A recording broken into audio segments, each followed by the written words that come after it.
Most developers know how to use here to filter rows before counting them. But what if you need to count only some rows within each group while keeping all groups in your results? That's where conditional counting comes in. The solution is to use count with a case expression inside it. For example, count case when status equals completed then 1 end. This counts only the rows where the condition is true.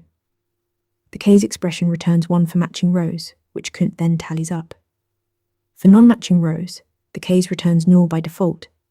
And here's the key. Count ignores null values completely. Understanding how count handles nulls is crucial. When your case expression doesn't have an else clause, non-matching rows automatically return a null.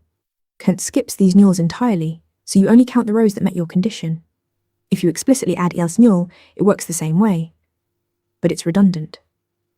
Never use else 0 in count, because count will count the 0. To count conditionally within groups, combine this technique with group by.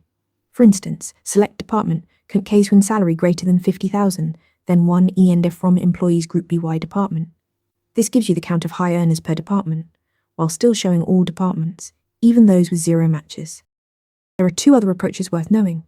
First, sum case when condition then 1 else 0 end works identically, summing ones instead of counting them. Second, modern SQL supports filtered for syntax, like count star filtered for status equals completed. This is cleaner and supported in PostgreSQL and SQLite, though not yet in MySQL.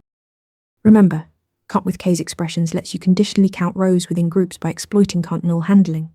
Practice this pattern and you'll handle complex aggregations with ease. Ready to practice for your next interview? Interview Mentor lets you answer real questions just like this one.